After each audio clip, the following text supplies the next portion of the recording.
ही गोष्ट मननगडची आहे. मननगडच्या 3 रस्त्यांना चेटकिणीचे 3 रस्ते असं म्हणतात, कारण इथे सूर्यास्त झाल्यावर चेटकिण तांडव करते. सूर्यास्तानंतर या 3 रस्त्यांवर कोणी दिसला तर चेटकिण त्याला फरफटत मारून टाकायची.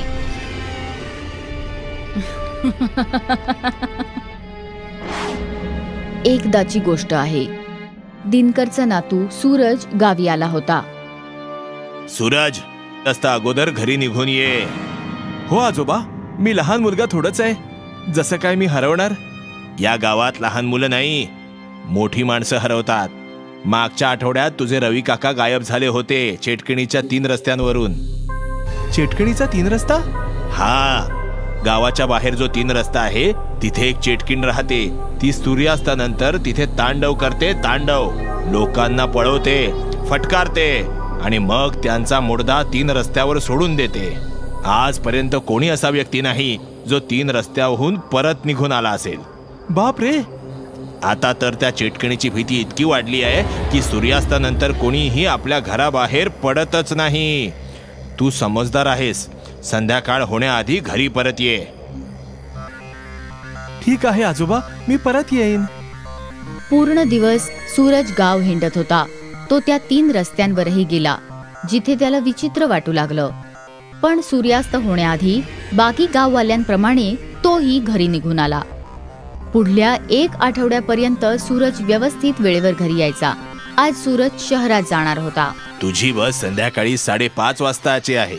नीट बस पकड. जर बस निघून गेली तर घरी परत ये. हो आजोबा. बरोबर 5 वाजता सूरज आजोबांच्या घरातून निघाला. रस्त्यात त्याचा पाय एका खड्ड्यात अडकला. त्याला पाय तिथून काढण्यात फार वेळ निघून गेला. तोपर्यंत त्याची बस निघून गेली होती. जेव्हा सूरज बस स्टँडवर पोहोचला तेव्हा तिथे एक मुलगी उभी होती. काय, बस निघून गेली? नाही, अजून असं वाटतं की बस लेट आहे. अच्छा, मग ठीक आहे. मी तर विचार केला की मी बस मिस तर केली नाही ना. तो या गावाचा नाही वाटत. शहरातून आलायस? हां, हे माझ्या आजोबांचं गाव आहे. काही दिवस इथे त्यांच्याजवळ मी राहायला आलो आहे. ठीक आहे. तू चेटकिणीबद्दल नाही ऐकलंस का? ऐकलं तर आहे. सूर्य मावळल्यावर ती ह्या 3 रस्त्यावर येते आणि सगळ्यांना मारून टाकते. आणि हे की ती तडफडून मारते. हो, मला तर चेटकिणीची सगळी गोष्ट माहित आहे. अच्छा, तर मला सांग, चेटकिण कोण आहे? खूप वर्षांपूर्वी एक मुलगी होती, राधा. राधा गावाच्या बाहेर काम करायला जात असे. तिला रोज येता जाता उशीर व्हायचा. एक दिवस काही लुटारूंनी तिला एकटीला या 3 रस्त्यांवर पाहिलं आणि तिच्या बरोबर खूप वाईट साईट केलं. राधाने स्वतः आपला जीव दिला. तेव्हापासून राधा चेटकिण बनली. हे सगळं तर मला कळलं, पण त्या भोळ्या भाबड्या गावकऱ्यांना का मारते ती? ती मारत असते कारण गाववाल्यांना कळावं की या 3 रस्त्यांवर कोणी एकटं येऊ नये. ती लक्ष द्यायला सांगते.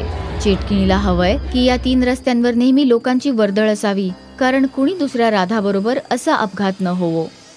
हे सगळं तुला कसं माहीत? सूरजने हे विचारताच त्या मुलीचं हसणं एकदम बदललं आणि ती हसायला लागली. कारण मीच ती चेटकिण आहे. सूर्यास्त झाला होता. मुलगी चेटकिण झाली होती. चेटकिणीला पाहताच सूरज घाबरला आणि गावाच्या दिशेने पळायला लागला. चेटकिण त्याच्या मागे मागे पळत होती. वाचवा, कोणी वाचवा मला, वाचवा, वाचवा. सूरज पळत पळत आपल्या आजोबांच्या घरी गेला आणि जोर जोरात दरवाजा वाजवायला लागला. आजोबा, दरवाजा उघडा, मला वाचवा आजोबा. आपल्या नातवाचा आवाज ऐकून दिनकरने दरवाजा उघडला. सूरज आपल्या आजोबांना सांगतच होता तेव्हा ती चेटकिण दरवाज्यावर आली आणि सूरजला फरफटत घेऊन जाऊ लागली. राधा, सोडून दे माझ्या नातवाला. मी तुझ्याकडे भीक मागतो. तुझ्या 3 रस्त्यावर मी मंदिर बनवेन आणि संध्याकाळ होताच तिथे भजन करेन. जीवनभर मी वचन देतो तुला, पण सोडून दे त्याला. नक्की करशील? हा, मी वचन देतो. चेटकिणीने सूरजला सोडून दिलं आणि तिथून निघून गेली. पुढल्या दिवशी दिनकर 3 रस्त्यांवर गेला. तिथे देवीची मूर्ती ठेवली आणि जोर जोरात भजन करू लागला. संध्याकाळ होताच चेटकिण आली. दिनकरला तिथे पाहून हसून गायब झाली. त्यानंतर रोज दिनकर तिथे बसून असायचा. हळूहळू आणखी लोकांनी दिनकरला साथ दिली. काही दिवसांनंतर त्या 3 रस्त्याच्या मंदिरात भक्तांची गर्दी व्हायला लागली. तो सामसूम रस्ता एक गर्दीचा रस्ता होऊन गेला. मंदिर बनल्यावर कोणीही 3 रस्त्यावर चेटकिणीला पाहिलं नाही. या गोष्टीला आता 40 वर्ष होऊन गेलीत. सूरज म्हातारा झाला आहे, पण अजूनही तो चेटकिणीबद्दल विचार करतो. तो फार भांबावतो. चेटकिणीचा 3 रस्ता हा त्याच्या आयुष्यातला सगळ्यात मोठा भयंकर अपघात होता. ही गोष्ट मननगडची आहे. मननगडच्या 3 रस्त्यांना चेटकिणीचे 3 रस्ते असं म्हणतात, कारण इथे सूर्यास्त झाल्यावर चेटकिण तांडव करते. सूर्यास्तानंतर या 3 रस्त्यांवर कोणी दिसला तर चेटकिण त्याला फरफटत मारून टाकायची.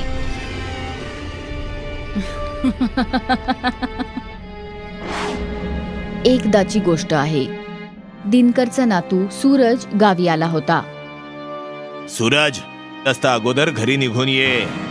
हो आजोबा, मी लहान मुलगा थोडंच आहे. जसं काय मी हरवणार? या गावात लहान मुलं नाही, मोठी माणसं हरवतात. मागच्या आठवड्यात तुझे रवी काका गायब झाले होते चेटकिणीच्या 3 रस्त्यांवरून. चेटकिणीचा 3 रस्ता? हा, गावाच्या बाहेर जो 3 रस्ता आहे तिथे एक चेटकिण राहते. ती सूर्यास्तानंतर तिथे तांडव करते. तांडव लोकांना पळवते, फटकारते आणि मग त्यांचा मुर्दा 3 रस्त्यावर सोडून देते. आजपर्यंत कोणी असा व्यक्ती नाही जो 3 रस्त्याहून परत निघून आला असेल. बाप रे! आता तर त्या चेटकिणीची भीती इतकी वाढली आहे की सूर्यास्तानंतर कोणीही आपल्या घराबाहेर पडतच नाही.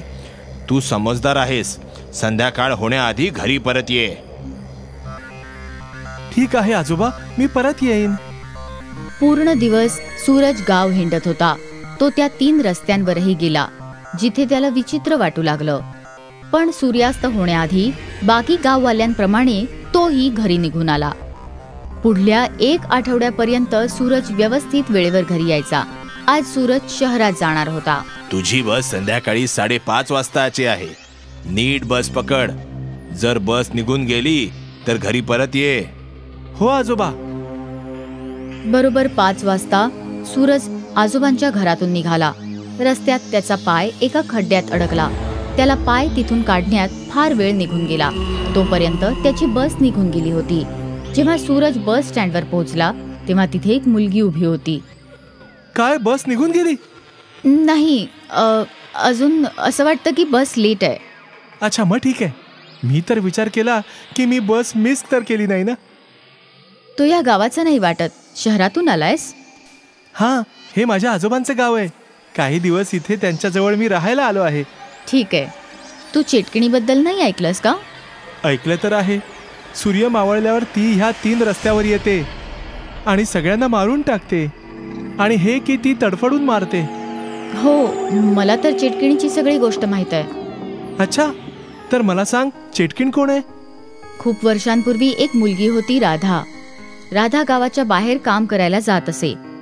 तिला रोज येता जाता उशीर व्हायचा. एक दिवस काही लुटारूंनी तिला एकटीला या 3 रस्त्यांवर पाहिलं आणि तिच्या बरोबर खूप वाईट साईट केलं. राधाने स्वतः आपला जीव दिला. तेव्हापासून राधा चेटकिण बनली. हे सगळं तर मला कळलं, पण त्या भोळ्या भाबड्या गावकऱ्यांना का मारते ती?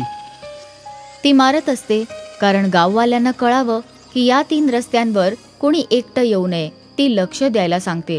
चेटकिणीला हवंय की या 3 रस्त्यांवर नेहमी लोकांची वर्दळ असावी, कारण कुणी दुसऱ्या राधाबरोबर असा अपघात न होवो.